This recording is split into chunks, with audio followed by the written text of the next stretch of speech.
Lecture 12. First break all the rules. Chapters 3 and 4. Talents versus habits.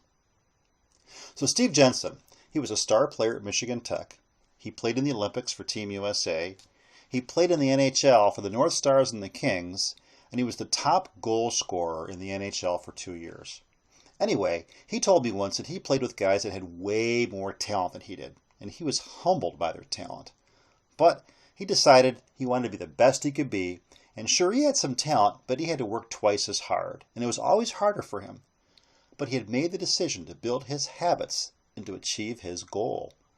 He said his father believed in him and convinced him that if he worked hard enough, he could make it as a professional hockey player. Okay, so I'll say it again.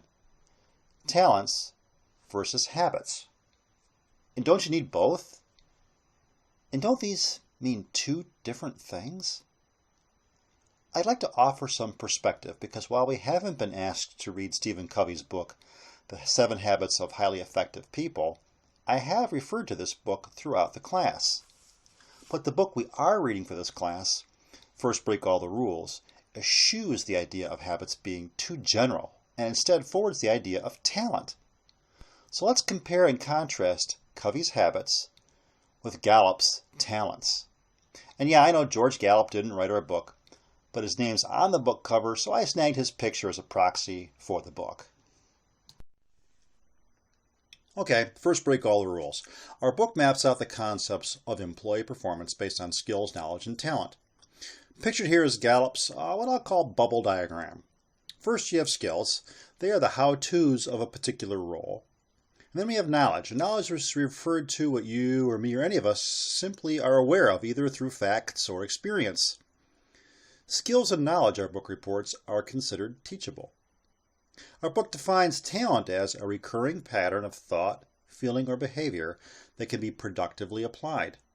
The book outlines that talent is innate, those patterns of thought or being that are wired into our heads. Okay, fair enough. Every role performed at excellence requires talent, because every role performed at excellence requires certain recurring patterns of thought, feeling, or behavior. Further, our book breaks talent down the following. Striving, the why of a person, why he or she is motivated to push just a little bit harder. Thinking, the how of a person, how a person comes to make certain decisions, for example. And relating, the who of a person, whom he or she respects or ignores. Okay, reasonable enough. Here we see Covey's bubble diagram. Look familiar? Let me start first with a quote from Dr. Covey's book. We are what we repeatedly do. Excellence, then, is not an act, but a habit. And this quote, folks, goes way back before Gallup, way back before Covey. It comes from Aristotle. Stephen defines a habit as the intersection of knowledge, skill, and attitude. Knowledge is the what to do and why. Skill is the how to do it. And attitude is the motivation, the want to do it. In order to make something a habit in our lives, we have to have all three. Habits are consistent, often unconscious patterns we follow. They constantly, daily express our character and produce our effectiveness or ineffectiveness. Habits can be learned and, more importantly, unlearned. Think about those who are gripped by addiction. For many, addiction is wired into our heads, either from birth or from experiences early in our lives. If these habits of addiction couldn't be unlearned, then addiction would be a death sentence. And of course, sometimes it is. And changing habits isn't a quick fix. It involves a process and a tremendous commitment.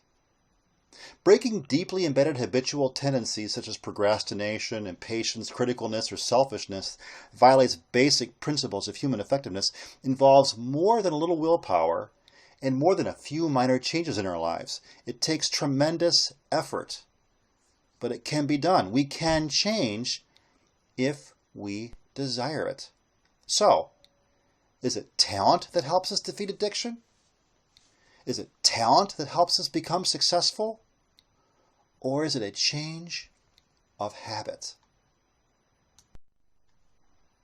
Okay, so let's recall the great manager's mantra from First Break All the Rules. People don't change that much. Don't waste time trying to put in what was left out. Try to draw out what was left in, and that is hard enough. Our book points out that we need to tread carefully when using words like habits or competencies because they lump too much haphazardly together. Further, our book points out that using terms attitude or drive are reflective of talents and as such are very hard to change. I do completely agree with the concern raised in the book. Telling someone to get a better attitude is a crappy way of encouraging meaningful change in an employee. Asking an employee to do this may be asking an employee to accomplish the impossible. It's like telling someone who's addicted to drugs to just say no. But remember, according to Covey, attitude is the motivation, the want to do it.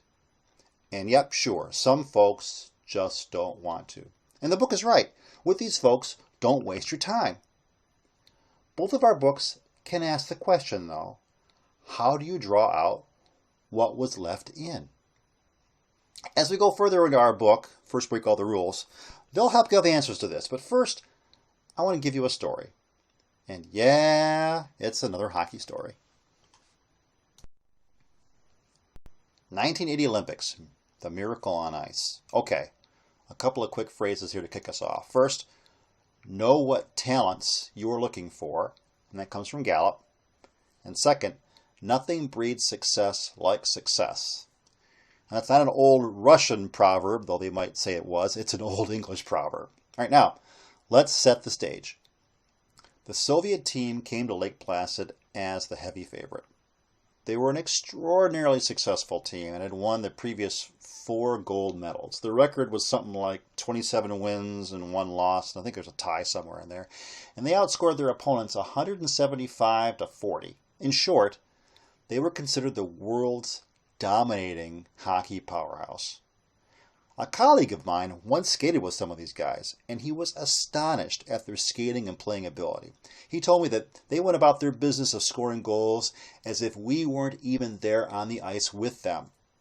The makeup of the Soviet team, some of whom were active duty military, they played in a well-developed league, world-class training facilities, seasoned veterans, all of them, in short, professional hockey players with a long history of successfully competing and winning in international play. By contrast, the makeup of the U.S. team, right? The average age of the U.S. team was 21 years old, making it the youngest team in the U.S. history of the Olympics. And they were the youngest team that year in the Olympics. They were all college players, lots of talent individually, but amateurs, one and all, with only one player that had played on a previous Olympic team. Now, the U.S. head coach, Herb Brooks, he knew what talents he was looking for. In fact, part of Brooks's selection process was a 300-question psychological test that would give him insight on how every player would react under stress. Anyone who refused to take that test would be flunked. Brooks had to select from 68 players who started the tryout. And he selected carefully and knew the limits of every player.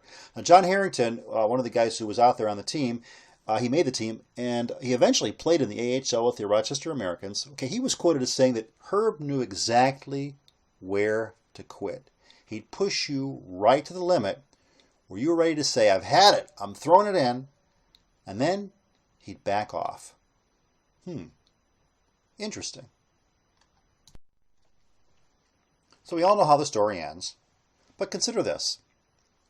In our book, First Break All the Rules, in the section Simple Language, Smart Thinking, it speaks about the inexact nature of the following words in habits versus talents, competencies, attitude, and drive. But I want you to consider this.